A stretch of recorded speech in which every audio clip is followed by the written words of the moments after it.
আমাদের যে দিনগুলো আমরা অতিবাহিত করি, এই দিনগুলোর মধ্যে সর্বোত্তম দিন কোনটা আপনারা জানেন? কি বার বলেন তো দেখি?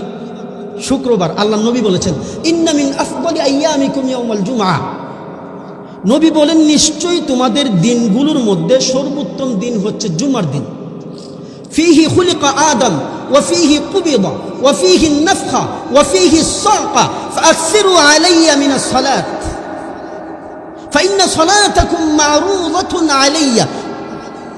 নবী বলেন, তোমরা যে দিনগুলো পাও, দিনের মধ্যে সর্বোত্তম দিন হচ্ছে শুক্রবার। কি কারণে শুক্রবার উত্তম? ভবিষ্যতে কোনোদিন বলবো। এই জায়গায় নবীজি 4টা কারণ বলেছেন, ইতিহাস বলেছেন, ভবিষ্যৎবাণী বলেছেন।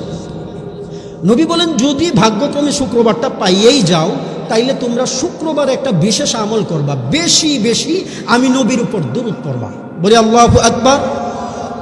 কারণ তোমাদের দরুদটা আমি নবীর কাছে পৌঁছানো হয়। এইবার সাহাবায়ে কেরাম জিজ্ঞেস করলেন, এই যে প্রশ্ন করেছিলাম জবাব দিচ্ছি, ইয়া রাসূলুল্লাহ, আপনার উপর আমাদের দরুদ কিভাবে পৌঁছানো হয়?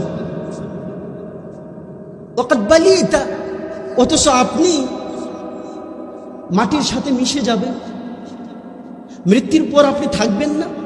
নবীজি একটা আকীদার কথা, নবীজি বলেন, শুনো শুনো শুনো, তোমরা মনে করতেছো আমি মাটির সাথে মিশে যাব মৃত্যুর পর? না। ইন্নাল্লাহা হাররামা আলাল আরদ আন তাকুলা আজজাতাল আম্বিয়া। মনে রাখবা, আল্লাহ তাআলা জমিনের জন্য হারাম করে দিয়েছেন, কোন নবীদের দেহ কোন মাটি খেতে পারে না। বলে আল্লাহু আকবার।